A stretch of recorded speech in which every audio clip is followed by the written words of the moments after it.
안녕하세요. 이 시간은 행복한 인생의 원동력이라는 제목으로 말씀을 대언하겠습니다. 여기에 모빌이 있습니다. 이 모빌의 특성은 무엇입니까? 첫째는 서로 다른 모빌들이 균형을 이루고 조화롭게 배열되어 있죠. 그리고 또 소리를 냅니다. 이렇게 좋은 소리를 내기도 하지만 때로는 심하게 흔들리면 이렇게 거친 소리를 내기도 하고요. 그리고 음악 같은 소리를 내기도 합니다.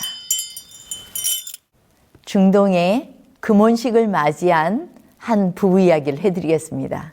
그 금혼식에서 아내가 이렇게 고백했어요.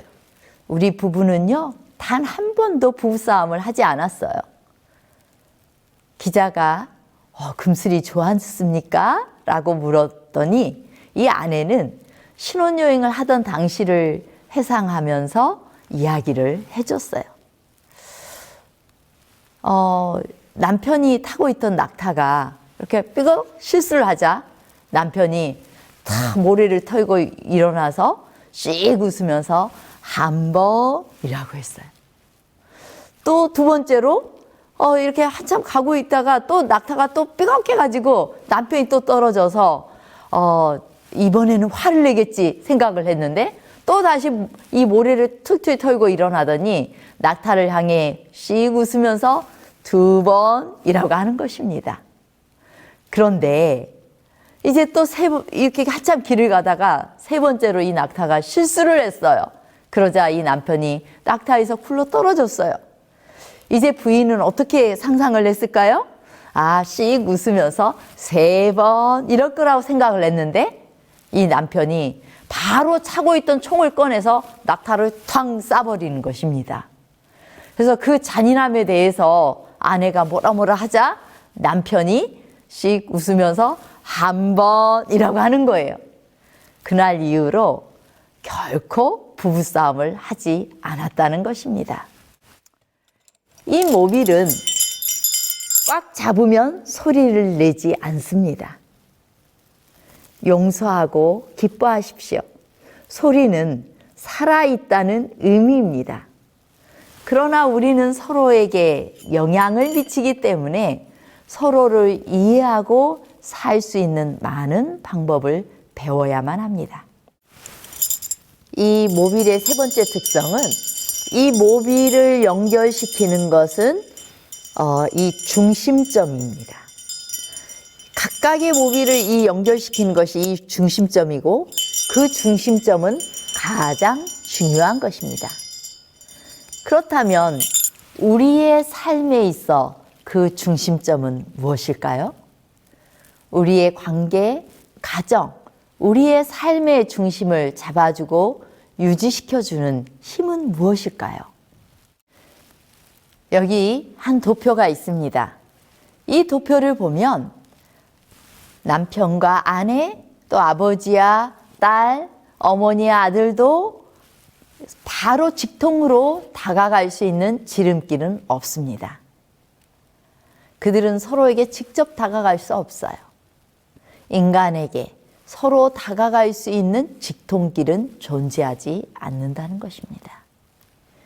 2010년 10월 7일 행복전도사 최윤희 부부의 동반 자살은 한국 사회에 큰 충격을 던졌습니다. 밥은 굶어도 희망은 굶지 마라. 행복 멘토 최윤희의 희망 수업 등 행복에 관한 책을 쓰고 행복에 대해 강의했던 그녀가 자살했다는 소식은 사람들을 당황하게 했습니다. 희망과 긍정의 마음으로 육체적 고통을 극복할 수는 없었을까? 그토록 사랑했던 남편이 곁에 있었는데 그 사랑만으로는 견뎌내기 힘들었을까? 고통스러워하는 아내와 함께 죽음을 선택했던 남편의 마음은 무엇이었을까요? 그녀는 유서에서 통증이 심해 견딜 수 없는 상황에서 남편이 혼자 떠나보낼 수 없다고 해 결국 동반으로 떠나게 되었다. 우리 부부는 종종 죽음에 대해서 이야기합니다. 특히 지인의 갑작스러운 사망 소식이 들려오는 날에는 난 틀림없이 남편을 붙들고 말합니다. 당신 나 없이 살 자신 있어요? 그럴 때마다 남편은 늘 똑같은 말 되풀이하죠. 당신이 먼저 가면 안 돼. 자, 약속해. 그럼 저도 지지 않고 말합니다. 아니, 내가 먼저 갈 거야. 당신 없이는 한순간도 견딜 자신이 없어요. 우리는 끝까지 서로의 곁에 있겠다는 지키지 못할 수도 있는 희망 어린 약속을 하고는 결코 놓치고 싶지 않은 서로의 손을 꼭 잡습니다. 그래서 저는 고 최윤희 씨의 남편의 마음을 100번, 1000번 이해할 수 있을 것 같습니다. 우리 부부 역시 여러 차례 위기의 순간들을 넘기면서 한때는 차라리 이혼하는 것이 훨씬 더 나은 선택일 거라는 생각을 하면서 서로에게 상처를 주거니 받거니 했던 시절들이 있었던 것도 사실입니다. 그러나 실패와 용서와 화해와 수용의 순간들이 쌓여서 어느새 어디를 가든지 손을 꼭 잡고 다니면서 당신 없이 못 살아요 하고 말하는 사이가 되었습니다. 인류 최초의 동반 자살을 선택했던 아담과 하와도 그런 마음이었습니다. 하나님께서 에덴 동산에서 유일하게 금지하신 선악과를 하와가 사단의 유혹에 속아 먹게 되었습니다. 하와는 불안하고 두려운 마음을 애써 감추며 남편에게 달려가서 선악과를 내밉니다. 이거 먹어도 괜찮아요. 죽지 않아요. 그 순간 남편은 아내 위에 들이운 죽음을 직감하죠. 이 여자 없는 세상 내가 살 수 있을까? 이 찢어지는 가슴, 세상이 무너지는 것 같았어요. 드디어 아담은 결심했습니다. 이 여자 없는 세상을 사느니 차라리 같이 죽자. 이후의 인생은 죽음의 그림자인 불행의 늪에서 허우적거리다가 죽음을 맞이하는 시한부 삶이 되었습니다. 너무나 사랑했기에 동반 자살을 했던 아담의 선택 이후에 세상에는 비난과 이별과 불행과 상처의 죽음의 실체가 드러나게 되었습니다. 선악과를 먹은 즉시 아담은 변했어요. 가장 완벽한 부부였지만 죄 지은 직후 사랑은 깨어졌습니다. 모든 잘못은 이 여자 때문에 생긴 거라고 핑계하기 시작했어요. 창세기 3장 12절에 하나님이 주셔서 나와 함께 하신 여자, 그가 그 나무 실과를 내게 주므로 내가 먹었다이다. 배반당했다고 너무 억울해하거나 상처받지 마시기 바랍니다. 인간은 믿을 게 못 됩니다. 그나마 이 정도 하고 사는 것에 감사하시기 바랍니다. 우리도 얼마나 많이 배반하고 삽니까? 당신 생명만큼 사랑해요. 이렇게 말하면서 끝까지 함께 하자고 맹세했던 우리는 무엇 때문에 싸우고 있습니까? 남편의 양말이 거실 아무데나 내팽개쳐져 있을 때, 불행하게도 짜증이 잔뜩 나 있는 날이라면 여지없이 불평이 쏟아져 나옵니다. 당신이 맨날 아무데나 양말을 두니까 내가 너무 힘들잖아요. 봐요. 거실에 온통 당신 물건뿐이잖아요. 이것이 바로 저의 사랑의 한계입니다. 목숨을 대신해서 주어도 아깝지 않을 만큼의 사랑이 한순간 유치찬란한 가벼운 것이 되어버립니다. 미국의 코넬대 심리학자 신시아 하장 교수는 한 논문에서 인간의 사랑 에너지 발산 기간은 보통 18개월에서 30개월이라고 발표했어요. 즉, 신혼에 깨 쏟아지는 기간이 1년 반에서 길어야 2년 정도고 그 이후에는 사랑이 소멸되고 만다는 것입니다. 인간의 사랑 에너지는 반드시 한계가 있어요. 사랑에 빠지면 무한 헌신을 하지만 금세 이기적으로 돌아섭니다. 우리의 사랑은 하나님의 형상의 잔존일 뿐입니다. 그렇다면 우리는 서로에게 어떻게 가까이 다가갈 수 있을까요? 마태복음 18장 23절부터 35절을 보겠습니다. 그러므로 천국은 그 종들과 결산하려 하던 어떤 임금과 같으니 결산할 때에 10,000달란트 빚진 자 하나를 데려오매 갚을 것이 없는지라 그 종의 주인이 불쌍히 여겨 놓아 보내며 그 빚을 탕감하여 주었더니 그 종이 나가서 자기에게 100데나리온 빚진 동료 한 사람을 만나 붙들어 목을 잡고 이르되 빚을 갚으라 하매 내가 너를 불쌍히 여긴과 같이 너도 내 동료를 불쌍히 여김이 마땅하지 아니하냐 하고. 우리는 이 1만 달란트 빚진 자의 비유를 통해 하나님 앞에 용서받을 수 없는 너무나 큰 죄인이면서도 자기에게 겨우 100데나리온 빚진 자에게는 참을 수 없는 자신의 모습을 보게 됩니다. 아마도 우리는 상대방을 향해 자주 말씀에서 그렇게 하지 말랬잖아 라고 상대방을 지적하곤 합니다. 비난의 말은 하지 말라고 한 말은 까마득하게 잊어버리고 상대방의 실수만이 드러나고 그 실수만을 지적하곤 합니다. 100데나리온은 하루 일당이 한 데나리온이 하루 일당이잖아요. 그래서 이 일당으로 계산해 보면 일당을 10만 원으로 계산해 볼 때 100일간 일한 금액이에요. 계산해 볼 때 1000만 원 정도가 됩니다. 1만 달란트는 얼마일까요? 1만 달란트는 60만 문화. 1문화는 100데나리온입니다. 그렇다면 1만 달란트는 6천 데나리온이에요. 일당 10만 원으로 계산할 때 6천 데나리온을 계산해 보면 총 6조 원 정도 됩니다. 여러분, 6조 원 갚을 수 있나요? 100데나리온은 갚을 수 있어요.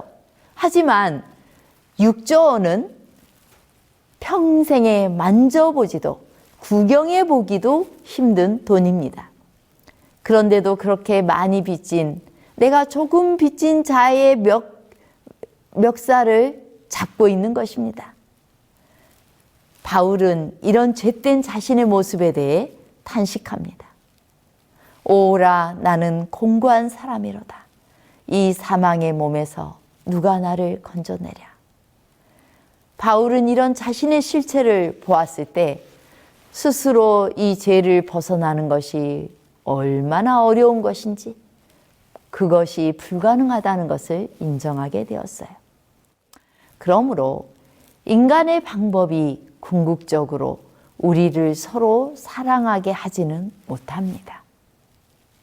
오직 그리스도만이 행복한 인생의 원동력이요, 행복으로 가는, 서로를 사랑하게 하는 유일한 길입니다. 우리는 서로 이렇게 먼 상태로 서 있을 수 있지만, 그러나 중심을 향해 나아가야만 됩니다. 자, 중심을 향해 나아가면 무슨 일이 있을까 볼까요?